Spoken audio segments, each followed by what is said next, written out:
It's a daily talk show episode 388. And for the sixth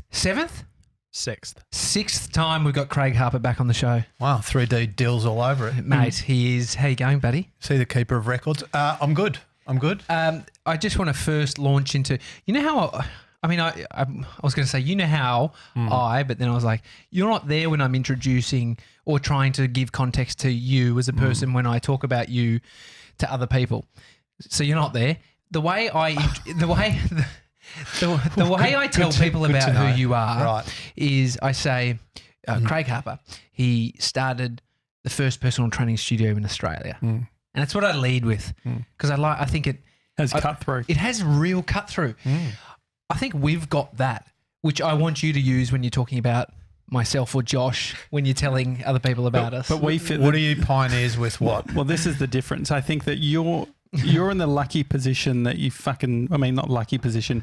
You started a while ago. Right. I'm old. And so, yeah, potentially. You could look at it like that. Fucking dinosaur, but yeah, carry on. And so you did shit ages ago, which you can now talk about and say, Correct. hey, I did this shit ages ago. Yes. And it has more cut through. Correct. Whereas like a year and a half into the podcast, we're thinking of those headlines that we can use. And so what we were settling on was the first daily podcast and video talk show in Australia. Oh, yeah, that is true. That is true. So we've just gone 7 days. We're into our second week. What happens on the weekends? Oh, mate. You Weekend don't banter. literally do stuff live on the weekends. No. I'm divorced, didn't I tell you? Yeah, that's right. Bodie doesn't love me anymore.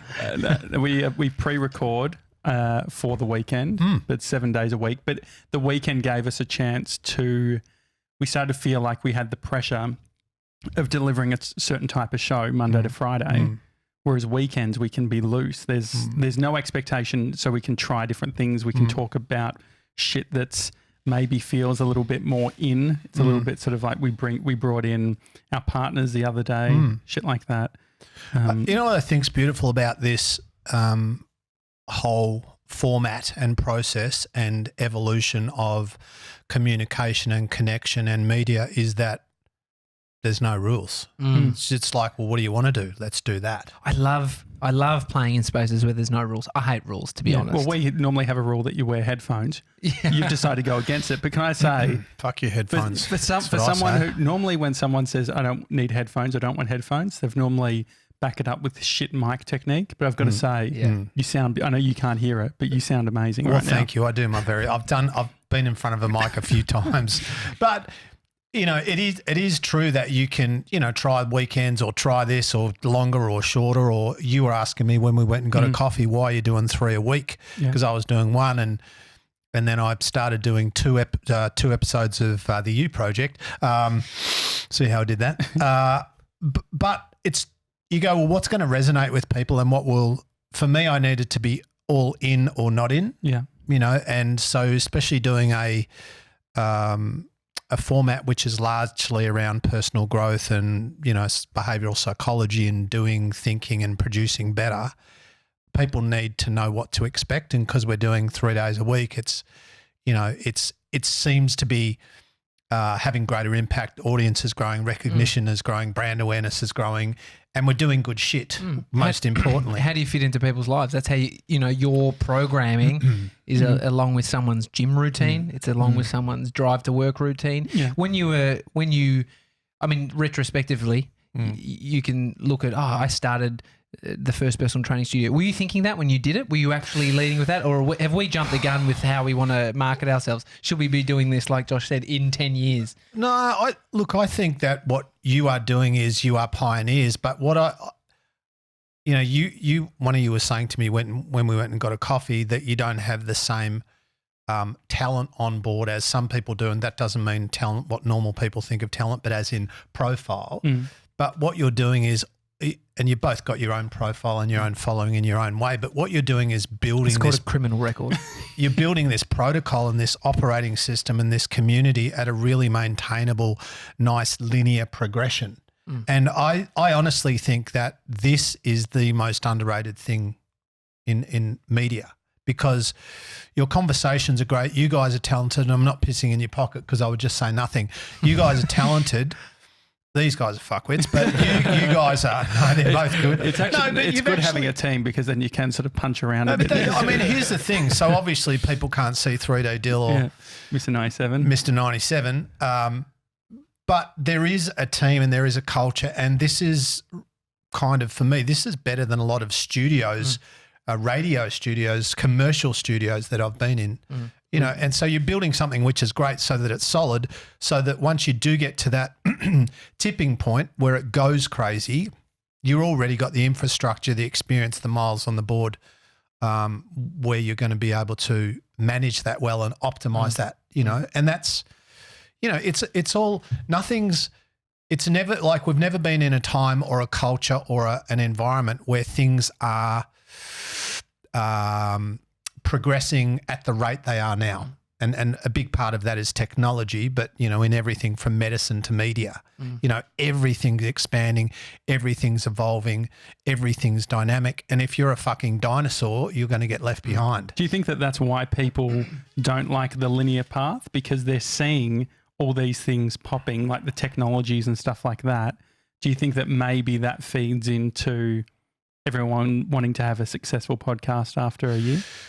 Maybe, but as you and I also, we probably should have had the coffee conversation on air, but I'll bring it to air now, is that, what episode is this for you? 388. You know, 388. And you would have done at least 100 of those where there was fucking 4 people and a canary watching, right? Yeah. But relatively. Canary wasn't even there. Generously. Yeah. But it just, so you are now heading towards 400 shows. And just now you're starting to get real momentum. Yeah. And you've got this beautiful facility with amazing high-end equipment and this great team. But that's what you have to do. Like, everyone loves the idea of having a successful podcast because it's fucking sexy. And as I said to you, when I started doing whiteboard lessons, it kind of, in a small way, but it blew up. And everyone's like, wow, I'm going to do my own. Fucking I'll do that. So a bunch of people started doing whiteboard lessons and putting their name in the corner like I did. Well, they lasted, the longest anyone lasted was a couple of months because it's just a grind and it's work, and they didn't get the response I got, and then they went, fuck it. And I've done 4 years, 3,500 whiteboards, and I keep doing new whiteboards every day because there's an element of success and growth and fulfilling one's potential and exploring possibilities and creating your thing, which is really not sexy. It's just about, you know, I hate the term grinding, but it is about doing the work when it's not always instant or fun. You've been talking to people about success and creating success in their lives for, you know, a long 100 time. years, 100 years. Since Jesus was around. Yeah. What was he like anyway? Look, he was good. Patient, loving, you know. Hair long? Was that? Yeah. I was the 13th apostle. I missed the cut. Do you think people's where they're looking to as success has changed from social media? So I think, you know, information, the accessibility, the information being so accessible now is a blessing, but it's also bringing up all these other ways and metrics of success. Yes. Do you think it's shifted from 20 years ago when you were talking to people about success to now when there's all these things that are new and uncharted waters like media? Yeah. You know? What were the success metrics? If you were just if you were a business owner, what were the things that people were flexing back then? What were they?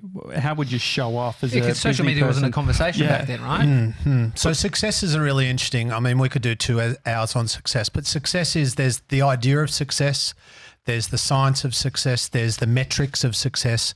So obviously on a podcast, you would go, well, we've gone from 5,000 listeners to 10,000 listeners.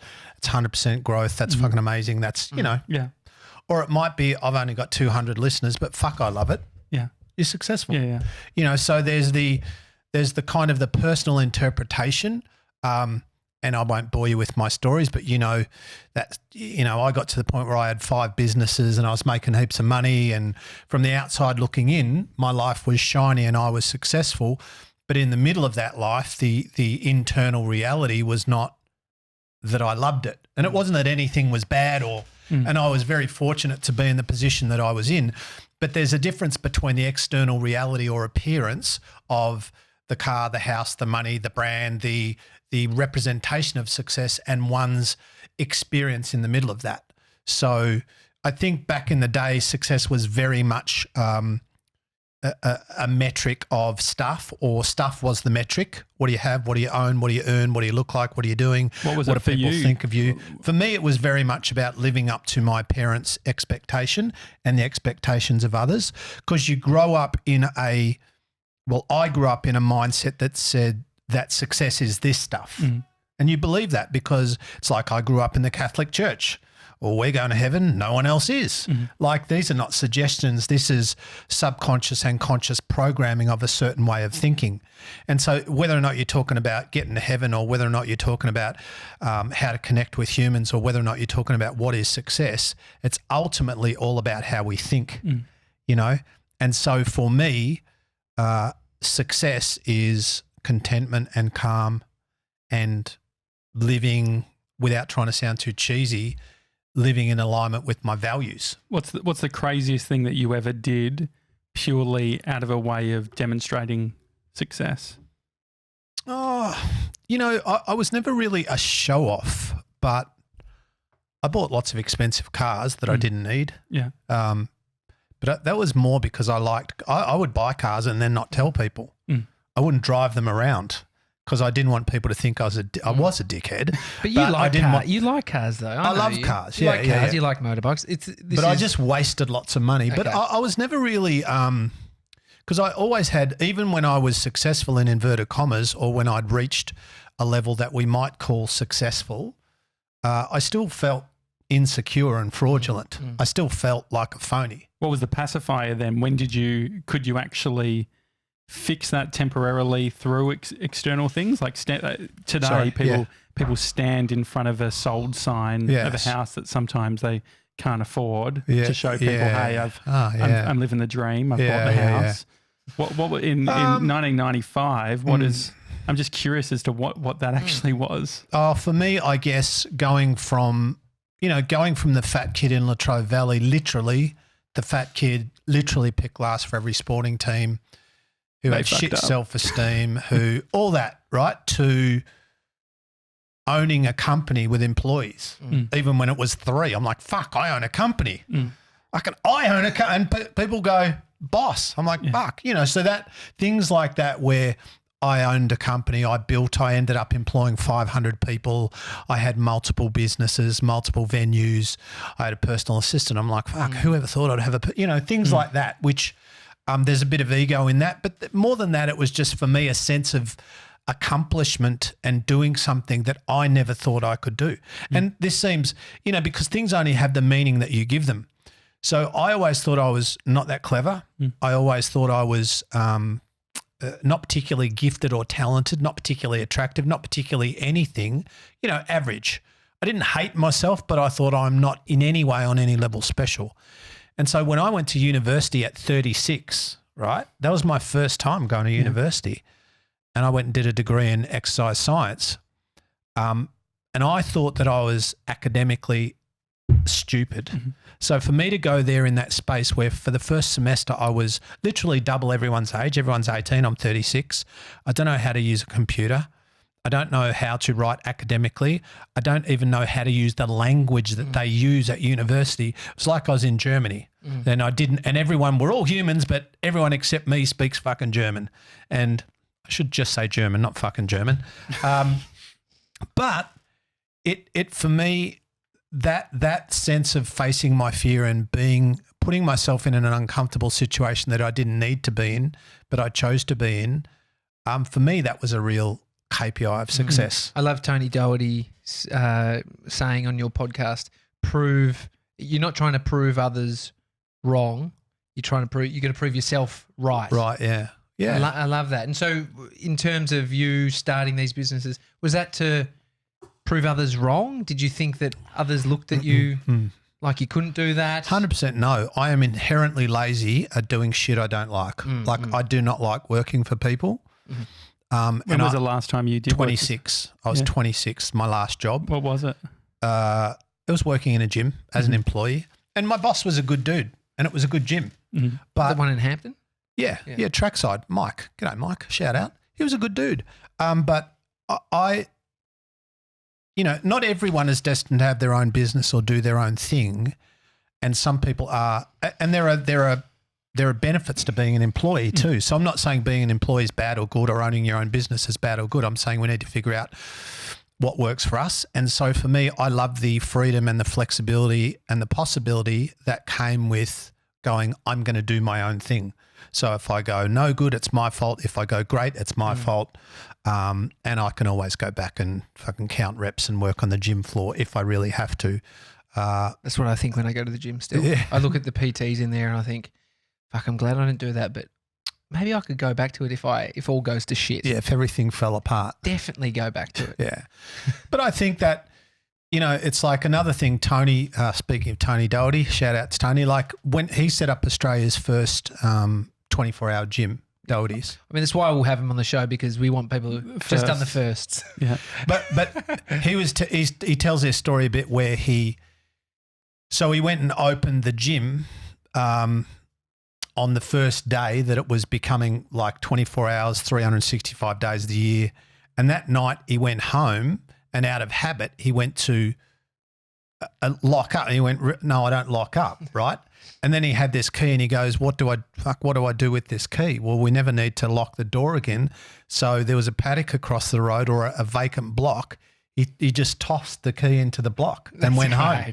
Because it's like one of his philosophies, and my philosophy too, is fuck plan B. Because if you give yourself a get out of jail card, you're not fully committed. Like, I believe that if you want to excel at something, you need to fully fucking commit. If you change your mind, that's different, right? And of course you need to be strategic and intelligent, and it needs to be possible. But, for you guys to not succeed at what you're doing here will only happen if you just decide not to do it. Because every ingredient that you need, which is resources, tech, a few dollars behind you, and talent, and all the prerequisite skills, you already have. So the only reason it won't work is if you just stop doing it, because everything since you started to now is better.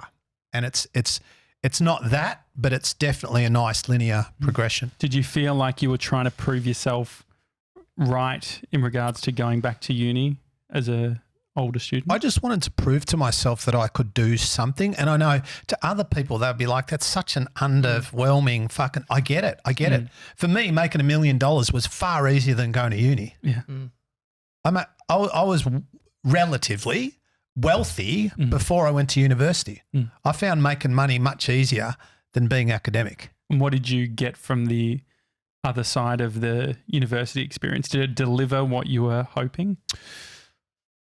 I didn't know really what to expect, but I did learn some stuff. A lot of university, as you know, depending on what you do, is not particularly enlightening, but the academic process is interesting, and having to, me going from being this guy in charge of all these people, being a leader, being a pioneer, and being the captain of the ship, to being one of 3,000 students or whatever I was, who's a shit kicker walking around with a backpack on, just turning up to lectures, was really good for me.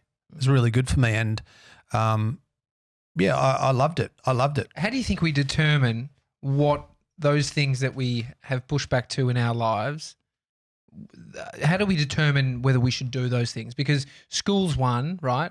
That makes me feel sick thinking about having to go back to school. I know that it would better me to some degree, the commitment to it, seeing it through. Yeah. But then how do you work out what one? How did you do it for yourself, looking at uni and going, fuck it, I feel shit, but I'll do it? It's not something I absolutely needed to do, but it was something that so full transparency, it gave me more confidence in some domains. So if you go and do something with a team, or like I work with St Kilda Footy Club, I work with Nissan Motorsport, work with Melbourne Vixens, Melbourne Phoenix, work with a bunch of Olympic athletes, being an exercise scientist helps. As well as having all the other skills and so on. It helps me introduce you to, because I use that one as well. Well, exactly. I think it also, like, it shows where, like, I guess because if you think, you're a strong looking dude. You're a bit of a, like, you've got like meathead vibes, and there's probably Thank you. There's probably people who would say they associate that and then they make assumptions on intelligence. But then you've got the beauty of saying, Careful. you've got the meathead and you've got the university. So you like, brains and brawn. Was that part of the thing where it's like people expect this from me? A little bit. That would. I mean, look, I'm inherently insecure, so I think most people are inherently insecure, but they won't talk about it. But that was part of it. That it would give me some confidence, and it would maybe open a few doors, and it would give me a sense of, I guess, more worthiness. Like I always felt. Even when I could do something well and I'd already proven myself and I already had a level of success, I still felt not good enough. Where does that come from? Like within the podcast stuff, what's the internal monologue for you at the moment? Well, all of that stuff always comes out of fear. So it's trying to figure out what the fear is. So insecurity, overthinking, procrastination, self-doubt, avoidance is a manifestation of fear. And so for me, it was always the fear that I'd be found out that you're actually shit. I'll be found out that, you're not intelligent or you're a fraud or you're, so, and I think that's an ongoing, the human condition is overthinking. That's nearly everyone. Is insecurity, is self-doubt, is all of those things. And it's understanding that this is not weak or bad. This is human. And so even before we started, I said to Mr. 97, I go, make sure you get me so I look fucking big. Yeah. And I was only half joking. Yeah. Right? What, the other half? Yeah. Do you know what I mean? Well, I was, the funny thing is you say that and I think make sure I don't look fat. So it's funny, everyone's got their in a dialogue, their version their of own that. story. Yeah. Everyone, and it's funny, like I work with what we would call high performers, elite athletes, successful people, actors, personalities, blokes in prison, addicts, general population, blokes who cut their thumb off, and everyone at their core is the same. None of us want to be anxious. None of us want to be lonely. None of us want to be disconnected. We all want a focus and a purpose. We all want to be secure and safe. So if the insecurities are part of the human condition, do we just have to accept that they're going to be there? I guess there's a scale, isn't there? It's like if you live in where we live, which is very privileged, there's not a whole lot to be insecure about, or there's not a whole lot, which is not to say that we don't have problems, but when you think that, in a population of 7.6 billion on the planet, 3 billion people live on $2.50 a day or less. Well, shut the fuck up because your life's awesome. Yeah. And I always have that. I was listening to a really interesting podcast yesterday and they're talking about light and shade and good and bad and being able to appreciate things. And sometimes it's like there's a famous saying, and that is the happy person wants 1,000, the healthy person wants 1,000 things, the sick person wants one thing. Yeah. Right? And so sadly, sometimes it takes for us to be ill or to have a tragedy or whatever, some kind of event to happen for us to get perspective about how fucking great our life is. When your back's feeling fucked, how does that change your perspective on things like going to the gym and stuff like that? Look, I see my back for what it is, which is Huge. which is the lower back's not so functional. But in the context of, my mum who just dealt with cancer for 2 years, or my dad who had heart surgery 2 weeks ago, or, John that I work with that got blown up in a car accident, in an industrial. I'm fortunate that I have that awareness and perspective and gratitude.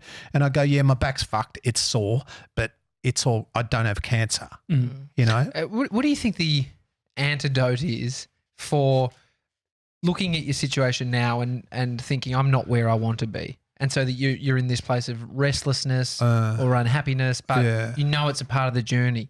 Yeah. Is it something you've experienced? I would ask another question first. I would say, is it really about the situation, circumstance, environment, external reality? Is it really about that stuff? Or is my frustration more about my story? right? Is it really about what's going on out here, or is it really about what's going on in here? Like, where is the frustration and anxiety and lack of happiness or joy? Is it because of what's happening or not happening in my external physical 3-dimensional world, business, marriage, bank balance, or is it really about what's going on in me, the inner dialogue? Because once again, if you get that person that's like, oh, my life's this and that, and they're not that happy, then they find out on Monday they've got cancer. They don't give a fuck about anything except their health. Well, and then Wednesday they find out they got wrongly diagnosed. You actually don't have it. You're healthy. For 2 days, they're the happiest person on the planet. Yeah. Yeah. And then they come back to Saturday, they're like, oh, yeah, but so, and that's not to say that our external reality doesn't matter. Of course it does. But again, this comes back to, how do I manage my mind and my emotions and me in the middle of all this stuff? That's why I feel like my relationship with food is so annoying, because in the grand scheme of things, it's like so stupid, right? The idea that the stuff that we eat, like if we like break it apart, it's like, what is the main fear? What is like, because I think for a lot of people, food, weight, all of that sort of stuff is their number one concern in life. Like, I think that and how sad is that? How sad is that in the context of global problems, that their number one problem is fucking Tim Tams? Yeah. Or their ass. Yeah. I'm not being rude, but it's very true, I was the same. Yeah. I mean, I had food issues I was pathetic. I'm not even saying anyone else. Yeah. I was so fucking self-centered and ridiculous and egotistical and insecure. You go, what are you doing? If you don't worry about it though, so I wonder, like, if I was today, take it off the table and say it's a non-issue. Yes. Without taking any other action outside of saying it's no longer an issue, am I putting my head in the sand, or am I finally allowing myself to live? Well, that depends if you believe the story. If the story is it's no longer an issue and that's just words, then you'll continue on. But when that thought becomes an emotion, when the emotion of belief, or when the appropriate emotion is attached to that, and that becomes ingrained, then that has a physiological consequence. Then, you know, it's like when you believe that dude over there is terrifying, then you're terrified, even if he's not terrifying. It's not about him; it's about the thinking. But there's a lot of space between I'm obsessed with food and I'll just let it go. Are there many people that have success in that idea of think about it less? No. There has to be habit. There's habits there. Yeah, there's hardwiring. But it's like when I go, you know, like if I say to a room full of people, or if I said to you, okay, Josh, for the next minute, we might have even said this on a podcast before, don't think about the number 7. Did we say that before? Uh-huh. Yeah. And so whatever you do, don't think about the number 7. So don't think about, I'm thinking about it. So how you not think about the number 7 is you shift your focus to that coffee cup and you go, oh, fuck, that's an amazing coffee cup. And I wonder if that's recycled paper or, you know what I mean? Yeah. 7, he's thinking about. And 7. So we're shifting our focus, but you can't will yourself. There needs to be a behavioural change as well. So it's like, just saying, oh, I'm not going to be scared of that, that doesn't make you fearless. But by doing the thing that scares you and surviving, now instead of the fear being a 9 out of 10, it's a 7, doing it again and surviving again, it becomes a 5. And then maybe eventually it'll be 1 out of 10 response or a 0. Yeah. What are the consistencies in the people you've dealt with over the years that have changed their story around food? You know, the interesting thing about food is that, and with all behavioural change, there is no 3-step plan that is universally effective. So Josh has a relationship with you. The 2 boys that are off camera have a relationship with food. So do you, so do I. And different things will work for different people. But I know for me, what has worked, and I say this, for me what works is clearly defined boundaries. Because even though I'm intelligent and educated and knowledgeable around food and micro and macronutrients and physiology and all, that doesn't matter. Because when I eat shit, I'm just being a human who loves eating shit because it changes my biochemistry and makes me feel fucking amazing, and that's why I'm doing it. There's no logic in it. So I know for me, you wouldn't say to an alcoholic, just have one beer, mate. You know how alcoholism works. You know that one beer is not going to make you drunk, and you've got a grip now, so just have a beer. And that seems melodramatic, but for some people, and I am one, me opening the door on certain foods is analogous to opening the alcohol door for an addict. So I know that it's not about eating the cake. It's about, for me, the subsequent impact, which is I can unravel and make dumb decisions. And now I'm going to eat all the cake. So I guess the question is there more fulfillment in deciding that that's off limits and not doing it and using that discipline, or is the discipline of, because the common advice is just don't be silly about it, just have a balanced diet. Like the thing that used to annoy me the most when I was, in the middle of my weight issues, with the people who said just have a balanced I think diet. That's trite, and I think that's naive. Yeah. Because that's assuming that, people think that how they think and how they are, you should think and you should be like that. I'm like, cool, do that, but that doesn't work for me. Yeah. So it's like what I just described how I work. I'm not suggesting anyone else does that. That's not advice. But it's always hard I always found the balance one a hard one to come up against, because I feel the language implies that, you just need to be normal. Like you just what you're doing isn't What's balance? Isn't normal. What's balance? Yeah. Well, I think people would say, you can have bread, you can have the piece of cake, you can go out and eat that, you can have dessert on the odd occasion. And I remember that being a big, because I think I would try and then seek. I'm like, okay, this balance thing. How do I do this? I guess it's not specific either, right? Yeah. And look, most people can, and for most people, that's pretty good advice. Do you reckon but I reckon it's probably, I don't know if it's shifting, but it feels like with what we have with our sedentary lifestyles probably leads to quicker decision make, like the Uber Eats culture of just ordering in food. Are we slowly seeing the shift away from what would be deemed a balanced lifestyle? It's never been easier to make stupid choices than now. Yeah. Because everything's so fucking accessible, and you can do that dumb thing so quickly before you even really think. And that's why, I think that this kind of brings up this idea of, without trying to sound too deep spiritual, but living consciously and going, and I think all of us should do this at some stage, which is, what do I want my life to look like? Forget money and success and KPIs, but just my life as an experience. And then what kind of person do I want to be in the middle of that? And what works for me, not what works for you or what works for you, but what works for me. And by the way, this works for me, so you should do it. No, that's ridiculous.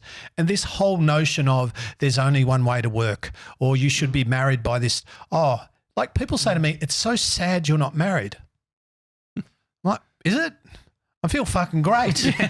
And by the way, I know a fair few married people who hate their life. I'm not saying marriage is bad. I'm saying that kind of conclusion that you are not married, that is sad, or you don't eat cake, you're missing out, or you don't. It just doesn't work like that. And it's trying to figure out what works for me ideally. And for me, like me getting up, I'm probably never more relaxed or calm or in my space than when I'm doing things like this, where I'm having good conversations, or I'm in front of an audience, but for a lot of people, doing this would be very uncomfortable, or standing in front of 500 or 1,000 people would be extremely uncomfortable, which is why not everyone should do what I do. Not everyone should do what you do. It's just trying to figure out where's your space and where do you play best, and where are you being you best. Sam Harris's app, Waking Up, meditation app, something I love that he said was on the benefits of meditation. So it's all about being more conscious, thinking about your thinking. But from meditation, and I think it applies to things like food, and I think it definitely for me doing it every single day has translated different areas of my life. But he says meditation sets up an alarm system for your consciousness. You could stop focusing on 7, I reckon, better than I could based on maybe. But so meditation basically, and that consciousness, that mindfulness practice sets up an alarm system for suffering. So when you start to suffer, this mental suffering, whether it be around anything, sets off that mindfulness practice, which I think it does.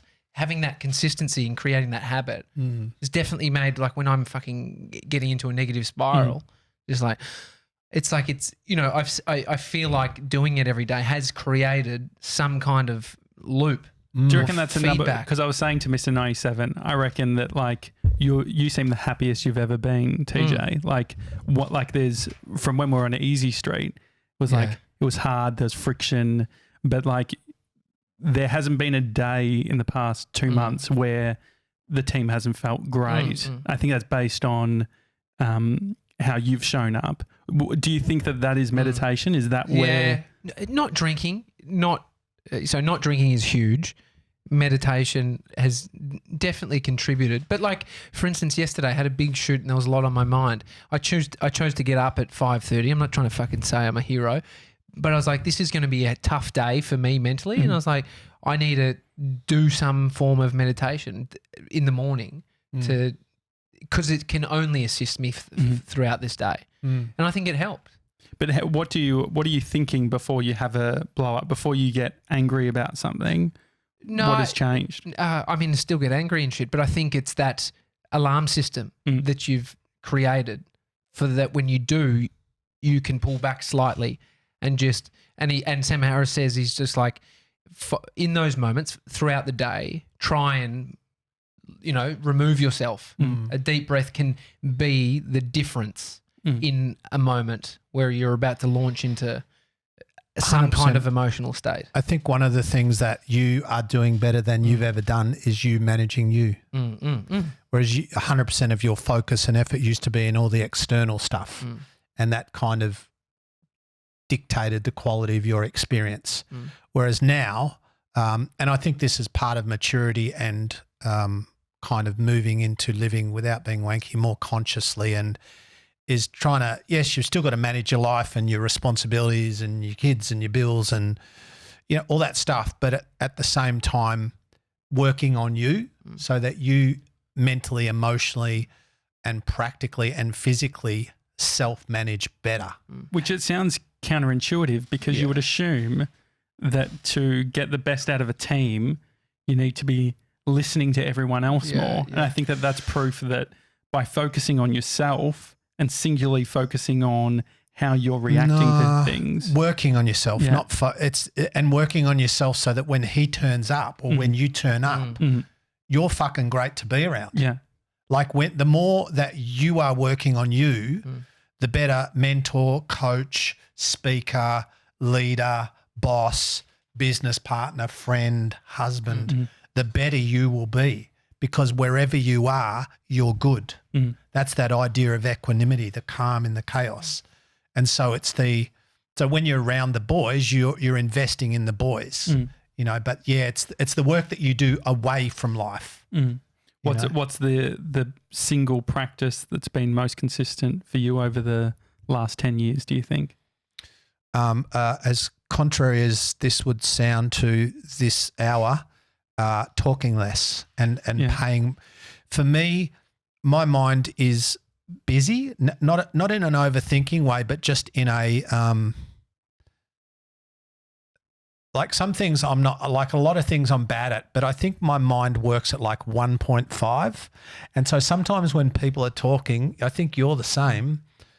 I want to finish. I know where they're going, and I want to finish it. Same with Josh. I think the three of us have I have to go. I got the point of what you're saying, Craig. You can stop now.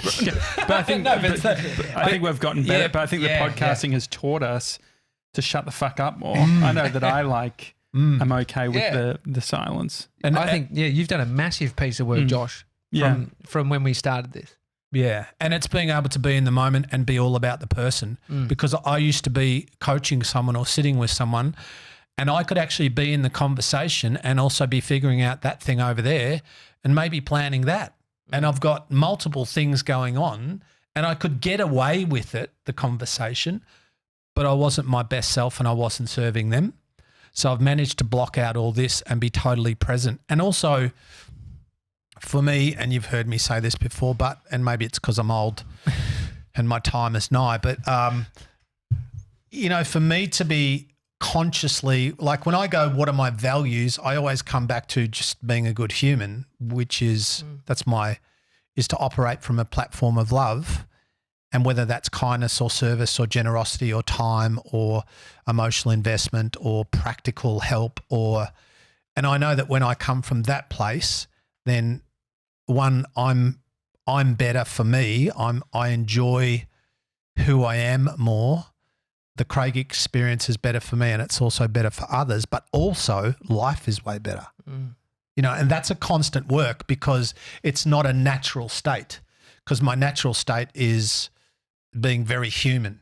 And so it's kind of, when you go, this is my home plate, this is love, and this is the pendulum that is me, I'm swinging over it and back over it out to now I'm a dickhead, now I'm back and I'm focused, now I want to yell at somebody, now I'm being selfish but the more that I kind of come back to that place where I'm genuinely investing in others and genuinely listening, and I'm not saying things because I'm a good talker and I'm articulate and I can make this, but it's real and it's authentic, then the better things work for me. I reckon the last 3 years, definitely since having Bodhi, I've become a lot more emotional, whether that's accepting my emotions rather than shutting them out. Yeah.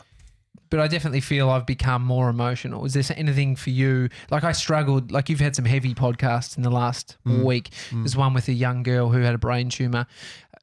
I struggled so hard because all I can do is go to the place of my son. Yes. Is there something for you over the last, 10 years? Yeah, I guess vulnerability. Yeah. Vulnerability and being raw and real. And I used to, because as someone who their job is to talk to audiences, you can get up and you can talk because you've got knowledge and you're a bit funny and you've got a sense of humor and you've got skill and you've got lots of experience. And so you can come from that very skill-based cerebral place. Or you can get up there from a much deeper spiritual and emotional place and go, I'm just going to have an experience. I'm just going to go and, like I did one couple of weekends ago which was a public, so not a corporate, but a public 3-hour thing in Adelaide. And I just said, and I don't go in with even a bit of paper anymore. I don't have any notes, no video, no PowerPoint presentation. You're not playing the video I made you? We might play that in the intro. We might need a new one. But where I literally will have a 300-on-1 conversation. And I go, so why did you come? And I go, put up your hand if you came here because you want to change something. And all the hands go up. And I go, cool, what do you want to change? And we just start there. I go, why haven't you changed it? And they might go, I'm an overthinker. And I go, cool, who else is an overthinker? Every fucking hand. I go, all right. So I write that on the whiteboard. We're all overthinkers. Where does that come from? Fear. So what are you scared of? And then you just open this organic experience. But that's also, you have to be vulnerable and it's a risk. And you have to be plugged into people because there is no, I don't have my 20-step process. You've got to be secure. You've got to be secure in that the answers are in there and they're not within slide 7 of and deck. I can have an authentic conversation with 300 people and keep that going for 3 hours. Do you remember the first time that you did that, when you sort of removed all of the bells and whistles? Yeah. And it's still, there's still a practical and a cognitive element to that because you still want to create connection. You still want it to be a good experience and you still want people to have takeaway information and strategies. Do some corporates push? Do they still expect, like if you're going to charge, 10 grand to come and talk, then you need to have at least 7 slides. I keep mentioning 7. 7, yeah. 7, That was the that's first right. time, You've wasn't been it? programmed. Look, I'll be slightly more strategic with a corporate because they don't know me. Yeah. Like I did one not last week, the week before for the AFL at AFL House. So they're all pretty smart. Yeah. So all the high level kind of players in that, media and multimedia and marketing and business and you can't go in there and tell 3 dick jokes and say, thanks very much, I'm Craig Harper and wander out. You have to do 7 dick jokes. 7 dick jokes. So, but it's also, so there's an element of strategy and preparedness, but also an element of being in the moment. Because this is what I think. If you are going to if you're going to connect with a group of people, and of course you've got a plan, but you can only plan so much because you don't know who you're talking to. So how do you know what they need? And so I make it interactive so I can see where they are. And sometimes, like I did one recently and we're about halfway through. This was a corporate group. And they were leaning much more towards the health, wellness, physical, and I was where I had intended to go was more mindset, behavioral psychology. And they're really interested in what's biological age and how do what's wrong with sugar anyway, and but all this. And I went, okay, we're at the halfway point. And so, and they were into it, they were enjoying it. I said, so we can go down the head stuff, the emotional and psychological beliefs and, fear, or we can do more about the physical. So how to get in shape, stay in shape. And I'll put on my exercise science hat. And I'll be more Craig the trainer rather than Craig the mentor or coach. What do you want? And they all, 80% of them said, can we do the body stuff? I went, no worries. So I put that on hold and we just went down that route. And we spoke about food and micros and macros and we spoke about progressive overload and how bodies adapt and all this cool stuff. But it was quite sciencey. And that's where we were and that's what they wanted. And I had a line of people after going, that was ace. Because you were listening. Yeah. So I was in tune, So, and that is the thing. Like communication, great communication is based on having an understanding of your audience. And, so being articulate or having a great vocabulary or stringing 1,000 words together effortlessly, that's not great communication. That's just talking. Sometimes great communication is 3 words a minute. What are some of the signals that you give off? Like how much of the things that we wear and the things that we say, like how much are you thinking about that stuff when you go into, especially in that presenting space? What do you mean thinking about? Well, just like what you wear, for like what I wear, how I present? Yeah, how you present, what you actually, but not necessarily the talk. Are you the kind of guy to be hidden behind stage before you go out or do you mingle around? Sure. Yeah, that's a good question. So for me, if I'm doing public stuff where, like in Melbourne, we have hundreds and hundreds, like up to 700 or 800 come to an event. And purely just to save my emotional energy, I don't want to really talk to anyone before the event just because I don't want to start having, I don't want to start answering questions. And so if I'm presenting it from say 9 till 12, I'll literally hide somewhere until 2 minutes to 9. Come out, do my thing. And then if at the end of it, if people want to talk to me, I'll stay there forever.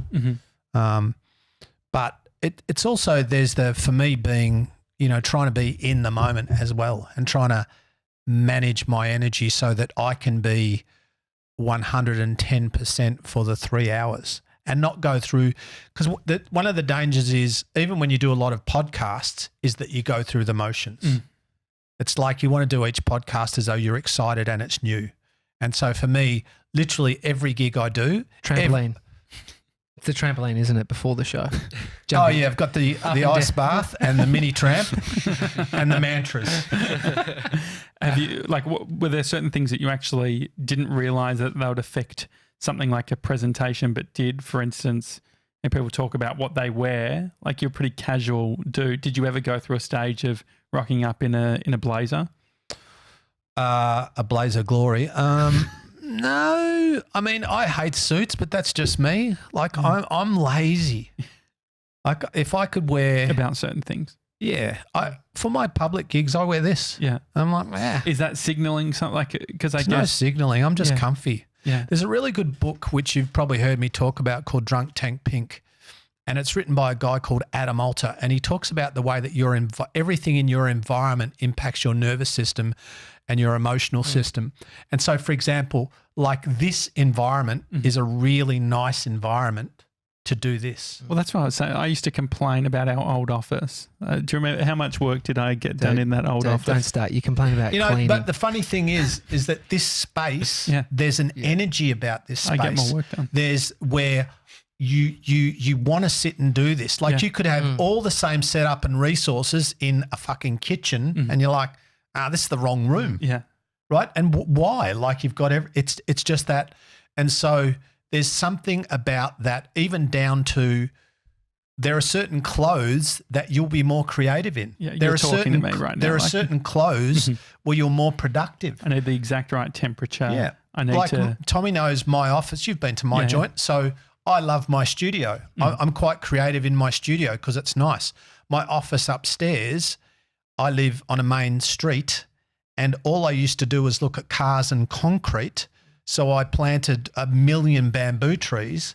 Now all I can see from my house is garden and green. Yeah. But I work better when I'm in the middle of nature.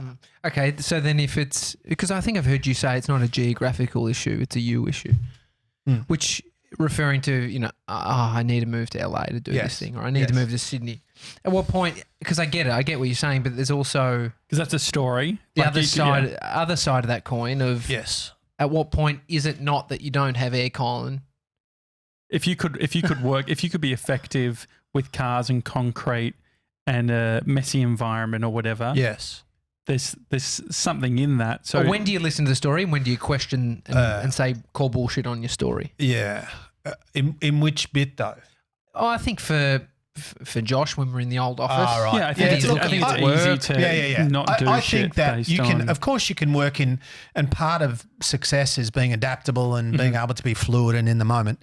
But also that doesn't discount the fact that there are some environments that are just more conducive to happiness and creativity. And so that's why, like when I came in, I went, this is fucking great. Yeah. And I think it's creating a spot that works for you as well. I think it's in like Austin Kleon talks about it a lot, but having it doesn't have to be fancy, but it just needs to be somewhere that you know that this is the area where you're going to show up and do the thing that you want to do. Let's say that you guys you had all the same resources, but you worked in a building next door and you didn't have what you have here. You didn't have the upstairs, which, so you had the same space, but it was all on one level, and you didn't, if everything else was the same except the physical environment, you guys would not get on as well. Yeah. You would not be as happy. You would not be as fulfilled, because working in a really nice space does have an impact on your psychology. It does have an impact on your nervous system. It does have an impact on your performance and how you feel. Do you think that's the underrated bit? Because I guess there's people talk about, like, I'm not happy in my marriage or whatever, but they've got financial issues. They're not doing, in the right space they want to be in. I mean, how do you work out within life? Yeah. What are the actual contributing factors that I need to deal with right now? Well, I think you've got to prioritize. And so obviously if you start in a kitchen, that doesn't, all that. But what I'm saying is you've just got to the point where you don't need to. But, in terms of all the variables in your life, those external things will always play a role and always be an influence. So it's all well and good to say all this stuff, but if you can't pay the bills or feed your kids, then, so there's a practical element to happiness and success and contentment and calmness. But I think in the middle of all of that is, so you control your controllables. So what I can control is, for the most part, how I think and what I do and what choices I make. What are your non-negotiables? If you were to go from the start of the day, not habits, but things that is not changing for you day to day, what are the non-negotiables? So my non-negotiables are really boring, like training, like eating a certain way, like treating people well. What's the weirdest non-negotiable that you have? Weighing my breakfast. So I weigh my breakfast every day. That's not that weird. It could have been. It's pretty weird. Yeah. But I think that your non-negotiable at a top level can be the trigger for creating out better habits in other areas What's the of your life. keystone habits, Well, right? I also get offered to do things which don't align with my values, which would pay me. Could you endorse this? Nah. But we'll give you that. Nah, I can't because I don't believe in that.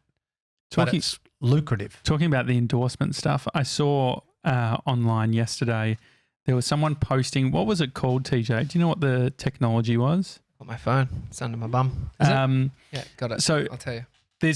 I feel like Mason, can you pull it up? It's in our Slack, the Daily Talk Show. I feel like there's been, because TJ and I wanted to run it by you, there feels like there's always technologies that's promoting fat blasting but giving you muscles at the same time, and all you have to do is do a 45-minute session where something punches you in the stomach, and then before you know it, you have his abs. name's Kevin.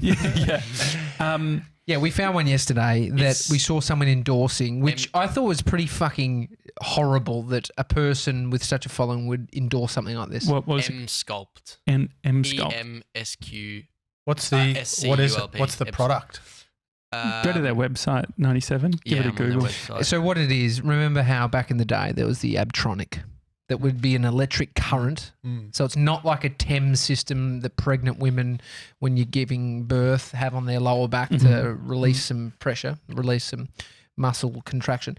It's another form of technology that Tesla use. So it's magnetic. Some bullshit. This is what I read. Here you go. High intensity focused electromagnetic field technology that induces supramaximal muscle contractions.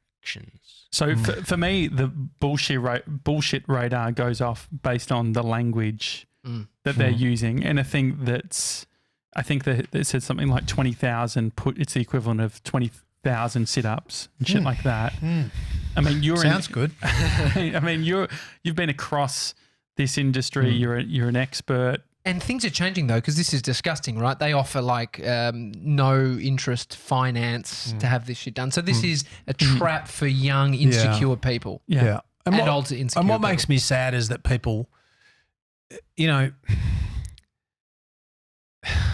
it's like we want people to walk up the hill. We don't want them to take the escalator, because it's in the walking up the hill that you become strong, that you build resilience, that you become mentally and emotionally tougher, that you develop skill, that you develop understanding. That is, I haven't looked at it, but it's almost definitely bullshit. But, and the thing is that when what we need with claims is we need real science by independent researchers. And so isn't it interesting that it's always the equivalent of 20,000? It's not 19,900. If it was science, it wouldn't actually be 20,000. It wouldn't be such a fucking precise number because science is never precise, right? But I think the bigger kind of issue is really that, like we all know that how do you get strong? Well, you work against resistance, both metaphorically and literally. How do you become mentally and emotionally stronger? By working against shit. How do you build muscle? By going into the gym. How do you build strength? By going to the gym and working against resistance.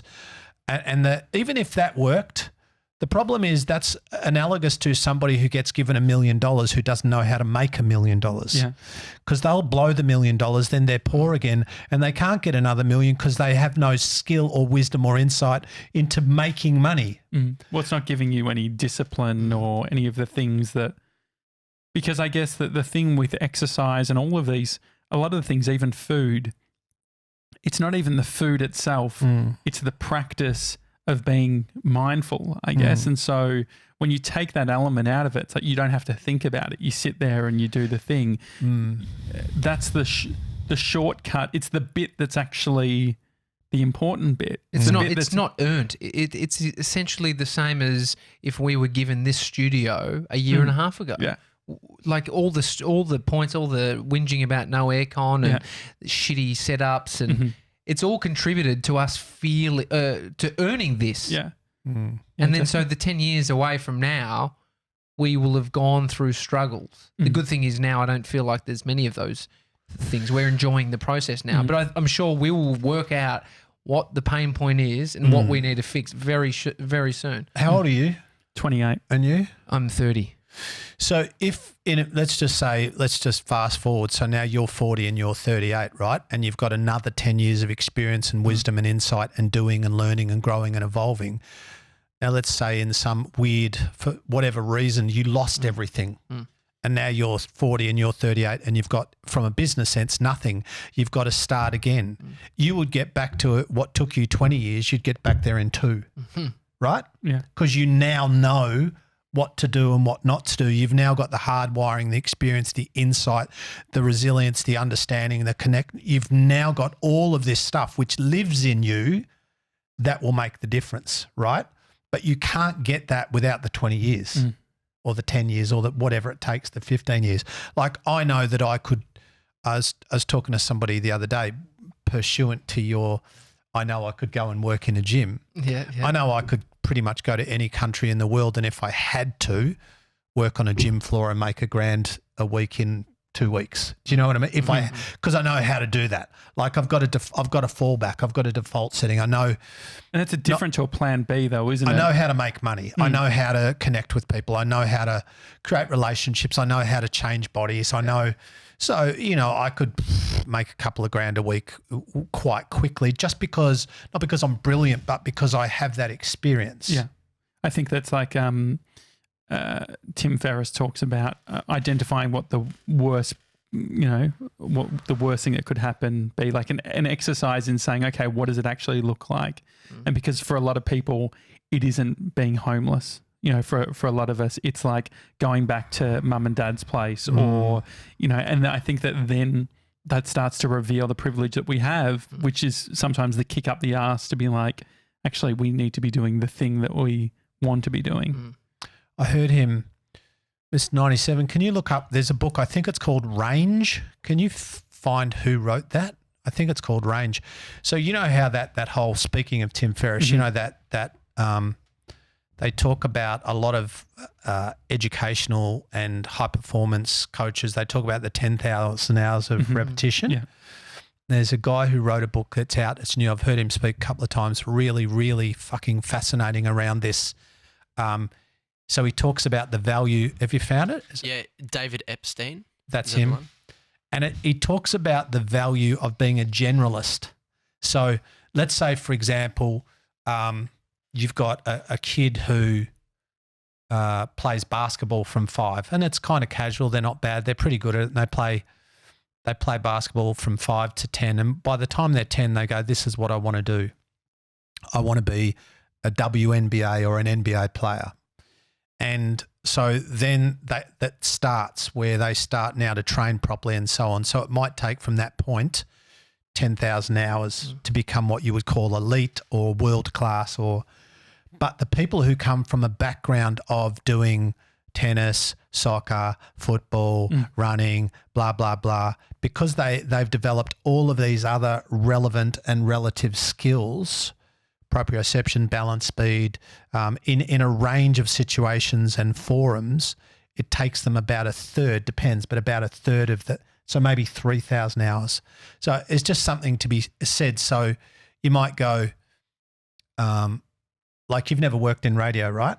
I did digital content, but not on air. Yeah. No. So, but because you've done so much stuff which is in the space, you've already got so many skills that to plonk you in not that you'd want to be, but let's say an FM station and you're now doing morning breakfast, it would take somebody with no radio experience with similar potential, let's say 5x, it might take you 1x because you've already done so much similar stuff.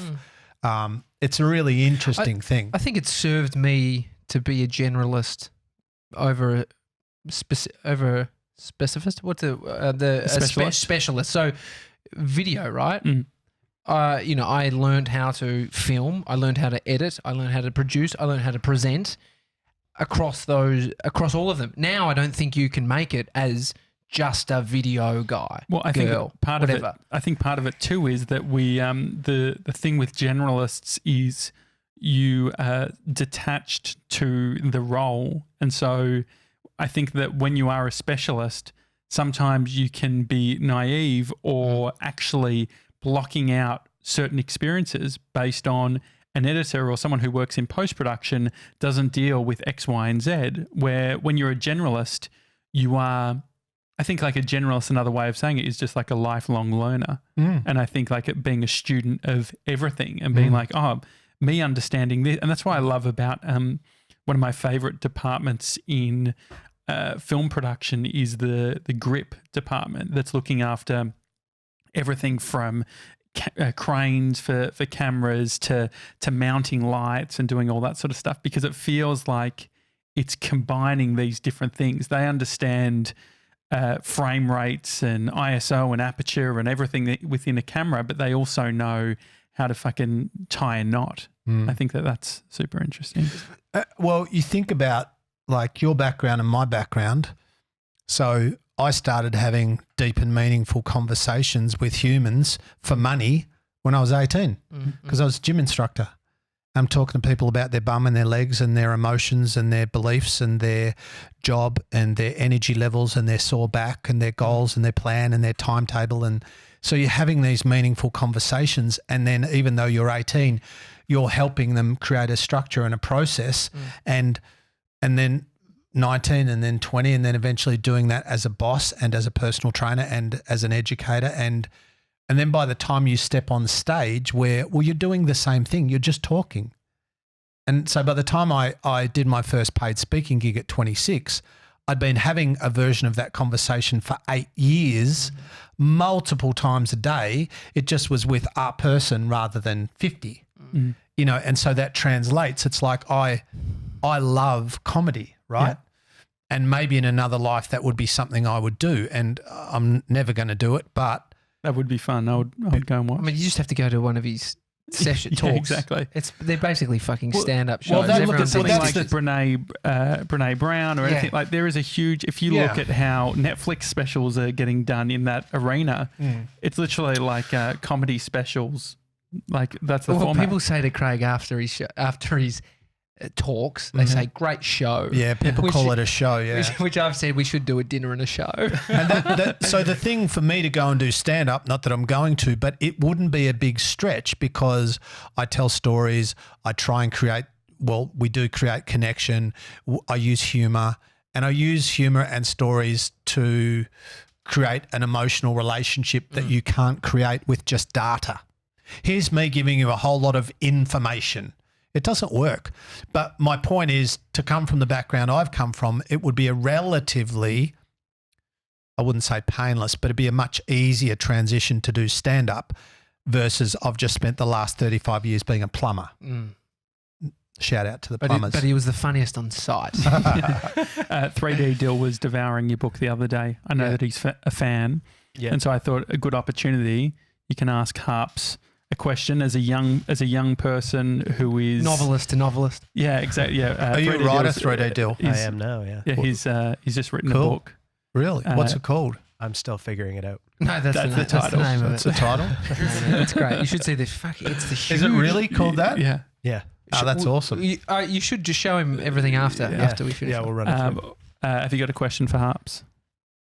Yeah, I mean, how do you when you have something in your head that you know you want to do and it feels right to you, how do you then take that and like going through the process of getting there, like taking Tommy and Josh for an example, they wanted to do this podcast, but there's all this resistance around it. Like there's a monetary cost involved. There's the motivation involved, logistics. How do you try and like push that out of the way, just focus on what you want to do and basically like not letting anything get in the way of what you want without being a dick about it? That's a good question. So I always say start with the end in mind. So what is it that, like if I would say to the boys, if everything goes fucking amazing for the next 2 years with the podcast, what's happening? Like if everything goes with your book, if I said, what's the plan? Like what would you love what's the ultimate outcome for you with that book? You might go, it's in bookstores, it's selling all over the world and I've sold 1 million copies, and you go, and I'd go, great. Well, that's the ultimate for you. Perhaps not, but right. Then I'd say, then reverse engineer it. So what needs to happen now for that to become a likely reality. So everything comes at a cost, as you intimated, and there's resistance. So the cost of creating this podcast is time, effort, money, skill, discipline, sacrifice, whatever, all of the things that go into this. The truth is a lot of people want the destination without the journey. A lot of people want the bestseller, but they don't want to do the work. A lot of people want the abs, but they don't want to sacrifice the diet. A lot of people, so everything, whether or not it's a pair of shoes or a PhD, whether or not it's a great marriage or it's a highly rating podcast, there's a cost. It might be time, it might be money, it might be emotional, but it's whether or not you are just ready to do that thing. And then you almost need to be obsessive, not obsessive because that's unhealthy, but you need to be as committed and invested in that thing as you can be while remaining sane. So, you know, and that really comes down to, I would say, what do you want to do, create, whether it's with your book or something else? What is success for you? That's my first question. Then my next question would be, all right, well, around that, what needs to be completely fucking non-negotiable for you? So not so you do it when you're pumped or excited or motivated or you got the wind behind your back or people are fucking cheering you on or you're amazing. None of that. What matters is what you do when no one's looking. What matters is what you do when you can't be fucked. What matters is what you do when most people would throw in the towel. So your ability to work through inconvenience and discomfort and adversity and unfamiliarity and to embrace that shit is what makes the difference, because what's not in your control are your genetics, hours in a day, potential, all that stuff is set. So what matters is what you do with it. Fuck, that was amazing. good. Yeah. I mean, if you were to, if you worked out what the destination was and you You identified. can use that in your promo. Yeah, Tom. that's great. It's a good little snippet. Yeah. Yeah, it's great. Yeah, I think it'll have to be IGTV. Has to. Yeah. Has to. Blew out 60 seconds That'd for be sure. $10. What about if you love the destination, you've got it pretty clear in your mind. I want to be in books. I want to be doing all this sort of stuff. But the process, the bit of actually writing the book, not so excited about. Do you think that, have you seen anyone that has been successful in a realm that hasn't enjoyed the process? Yeah. I think a lot of, like for me about to start a PhD, I know that a lot of that won't be fun. I know that I won't enjoy some of that just because it's laborious and it's repetitive, but that's okay. So Are you going to be Dr. Harps? are you going to call me Dr. Harps? Can I call you Dr. Harps? You sure can't. You can call me whatever you want. No, but is that what a PhD does? Yeah. I'd be, let's just say the chances of me actually getting there are slim. How long did it take? 26 years. If I go great, 3 years. Okay, great. We'll prepare the SEO for Yes, so Dr. I would be a doctor of neuroscience. Really? Yeah. Sam Harris. He's a neuroscientist. He's got a degree in philosophy and he's got a PhD in neuroscience. Right. Yeah. Dr. Harps. Fuck yeah. Whatevs. And so that process bit, Yes. you can hate it. You can still do it. Is there is there any way of identifying and saying, okay, this is because the thing that I can't fathom is when people say, I'm doing a podcast, I fucking hate it, and I just think how much we love it and how much energy it gives us. I think overall there's stuff about any journey that you don't love, but it's like sometimes the things that you need to do are not the things you want to do. Why do you think you need to do the PhD? I don't need to do it. 100% don't need to do it. I want to do it. Yeah. And it will, for me, I like every day of my life, I would study for an hour to 2 hours. And so I'm constantly studying, I'm reading, I'm listening, I'm downloading stuff. I was listening to Sam Harris and Tom Bellew on impact theory on the way here.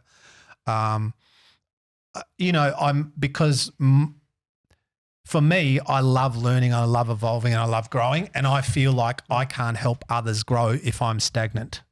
So I feel, one, I'm passionate anyway, I'm excited.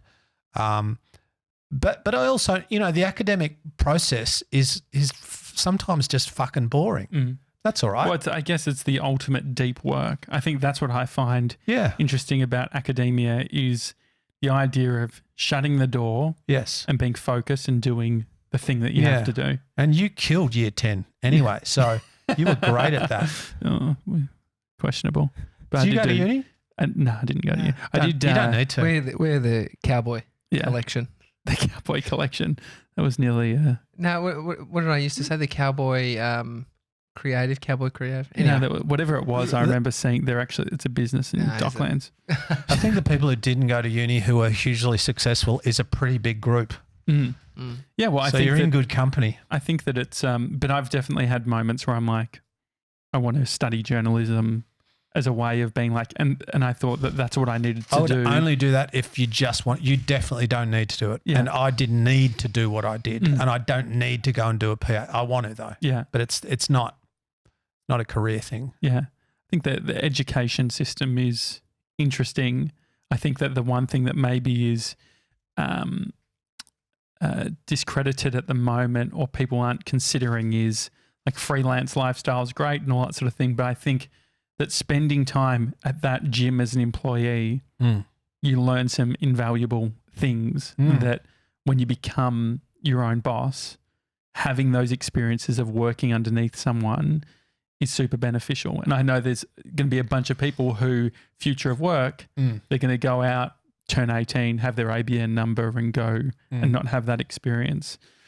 Yeah, that's completely true. And even when you're working in, like you worked in some gyms that, I don't know, but I'm assuming they weren't all fabulous and all the staff and trainers weren't fabulous. I worked in good gyms and not so good gyms when I was younger. But, you know, even if you're in an environment where there's some shit that's going on that you don't like or approve of, or it's not professional or it's not ethical or it's not, you can still learn from all of that because it gives you an awareness around what you don't want to be and how you don't want to operate, you know. And so, but I think one of the challenges now is because we've got so much availability and accessibility to everything, and you can get qualified, for example, to become a trainer in 8 minutes, and then we've got 12-year-olds coming out going, I'm going to help you change your life. I don't mean that disrespectfully, but it's almost that. Yeah. It's like I feel like going, no, what you've done is you've sat an exam and passed a test, and that's really good and well done. But go and get some experience and go and get some context and go and have 1,000 conversations with people. Was it always that like in the 80s and 90s, was it just as easy becoming a PT? Yeah, it was actually a little harder.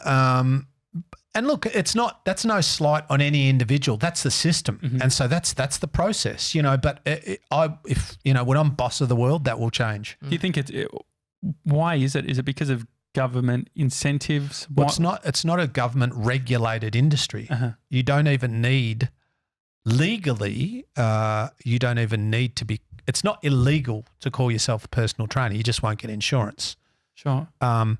But, and I'm not suggesting anyone does that. And again, and at the other end of the scale, there are PhDs who are terrible trainers and there are Cert 3 and 4 trainers who are fucking amazing. But it's about, you know, there's an element of I guess, skill and experience and knowledge, of course, that comes with the training. Then on top of that, like why he was a good trainer, it's got nothing to do with his fucking course and everything to do with who he is and how he is, and he's likable and he's got good self-awareness and he can communicate and he gave a shit. That's why he was a good trainer, not because he did that course at that place. And so if you're coming off the back of doing a 6-week course, someone's listening to this podcast now and they've just done that, how can they remove the stigma from themselves, or how can they feel good in themselves as a personal trainer? How could they reframe it, do you think? Yeah. I can talk to my experience because I was, I mean, nothing in comparison to you going back and becoming an exercise scientist, but me coming out of school as a kid that fucking misbehaved and didn't want to do school and thought I was shit around learning and all of that stuff. Me doing that 8-week course was huge in terms of my confidence. I passed it. And then I called this bloke and I said, mate, do you reckon I could come and do some work experience at your gym? Because I knew that it's like, who am I? I've got this thing that I felt good about passing, but then I wanted to get some real experience. And then I called him.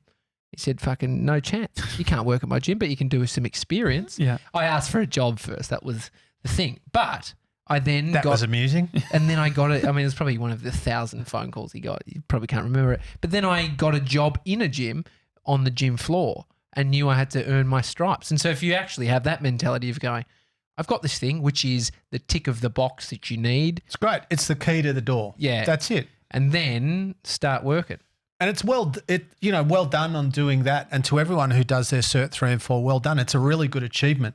But understand the totality of what it is. Even people who, and you know this, even someone who's got a PhD in exercise science, someone who's a doctor, anatomy, physiology, biomechanics, energy systems, movement, physiological adaptation, progressive overload, all of that sciencey shit. Were you rapping then? I was. Freestyle. But if they can't communicate and connect and coach and be in the moment and be likable and relatable, all that PhD doesn't matter. All that knowledge doesn't, it's not effective. And so I would rather, for example, if I went, here's my 80-year-old mum, I've got a PhD over here who's socially inept, and I've got Tommy over here, I'm picking you because my mum will enjoy the experience with you. Yeah. She will. Yeah. She'll go, it's not rocket science. Mary, jump on the bike. How'd you go on the weekend? What'd you do? How's Ron? How's your hip? Yeah. What'd you eat for brekkie? What's going on? Did you see the royal wedding? Fucking whatever. It's the only reason I had a business. Yeah. Like, I mean, you talked about times where you actually didn't train. Craig, you would have done of this. mums Maybe in Brighton saying, maybe you're a hard bastard, but I had some mothers from Albert Park that when I went had an inappropriate no, relationship. no, nothing like that. I went. They came and they said, Tommy, I had a big night last night. I don't want to train. Can we go for coffee? And so we'd go for coffee. They'd pay me their $80, they wouldn't actually train. and I'd get paid to have coffee. I was a gigolo without the other bit. I never did that, Tom. You never did. I guess you had. Yeah. It was just Standards. me. It was Craig me. Harper, mate, thanks for coming on. People can go to our new website, thedailytalkshow.com. Yeah. Actually click guests. You'll see Craig Harper up the top because you've been on some of the most amount of episodes. Repeat offender. Absolute. It actually does say repeat offender. No joke, because Blage, our web gronk, set up labels. So depending on how many times he wrote, it said repeat offender next to Harp's name. so No joke. And I funny. said, can we just cancel the labels now on Blage till I go through them all? But that's literally what it's called. I love it. That's funny. But craigharper.net, you've got all your stuff and schedule of when you're doing stuff around Tickets, bye. Australia. Sure have. And the U Project, obviously, on the Apple Podcast. And you can actually click through. It's like in our, like, people who listen to the Daily Talk Show also listen to. Yeah, 'cause So- a lot of people have migrated over from your podcast. Not migrate. not migrated. Wrong word. Wrong word. Fuck. Don't blame me. I don't have a PhD. Or vocabulary. Thanks, boys. Thanks, Craig. It's Thanks, a Daily buddy. Talk Show. If you've listened this far, please do a screen grab, do an Instagram story. Yeah. Even tag up Whiteboard Lessons on Instagram so that Craig knows that you're listening. Otherwise, we will see you tomorrow where it's just TJ and I. See you then. Bye. See you guys.